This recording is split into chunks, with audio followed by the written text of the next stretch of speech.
Pero bago ang balita, dito muna tayo. Pagtawanan muna natin tong visit na tao na to. Tililing!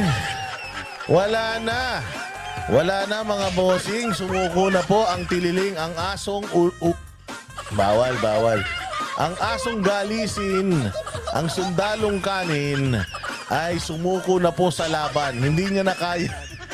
Mukhang nararamdaman na po niya ang galit ng sambayan ng Pilipinas. Mantakin mo itong si Kulokoy, tumatakbong mayor. Diyos ko po, gusto niya maniwala ang buong Pilipinas sa kanya, sa mga gawa-gawa niyang istorya sa mga Duterte, pero hindi niya mapaniwala yung katiting na populasyon ng Caloocan para maniwala sa kanyang mga katarantaduang platapormang wala namang kakwenta-kwenta.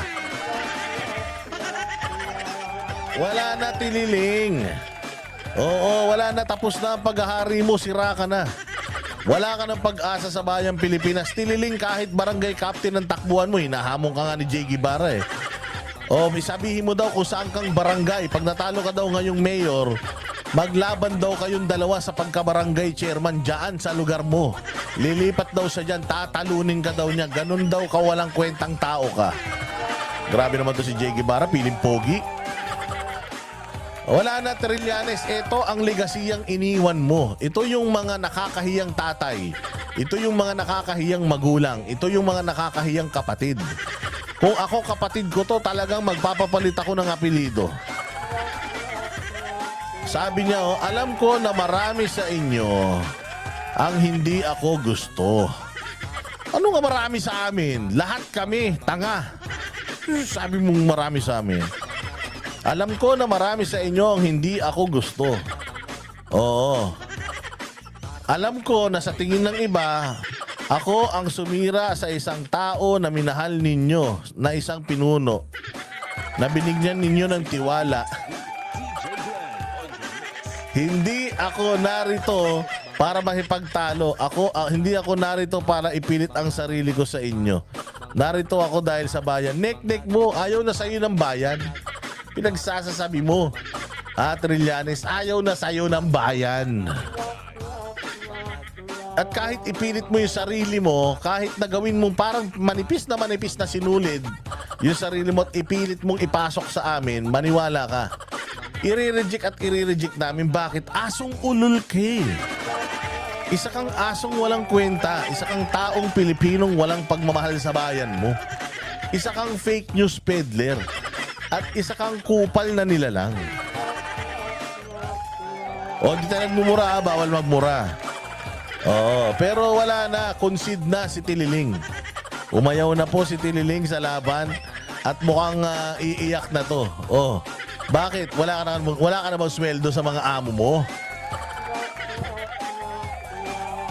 Wala na. Mantakin mo kahit anong ipangarap. Alam mo, kahit ano nga eh. Ito nga yung tao na sobrang inis ng Pilipino sa kanya. Itong kupal na to. Ito. Kahit mamigay yan ng 1 milyon bawat botante sa Caloocan, hindi pa rin siya iboboto eh. Oo, dahil alam na puro kabalbalan lang at puro paghihirap lang ang idudulot nito sa Caloocan eh. Wala ka na, Tililing.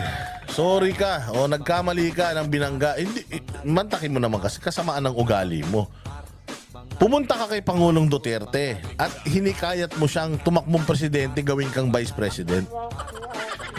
Tinanggihan ka lang, Tililing eh. Para ka ng asong hindi mapakali. Kagat ka na ng kagat, kahul ka na ng kahul.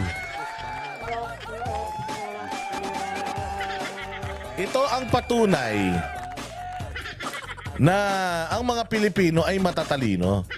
Kaya ikaw, Claire Castro, ito ang kahihinatnan mo. Magiging ganito ka katulad ka ni Tililing.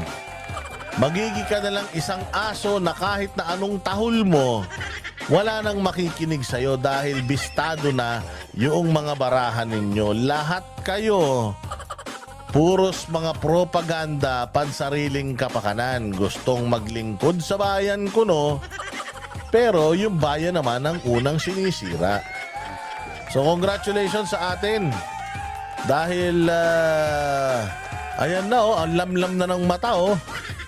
Oh, laglag na yung balikat ni tanga, oh. O yan ang sinasabi ko sa inyo. Magbago na kayo.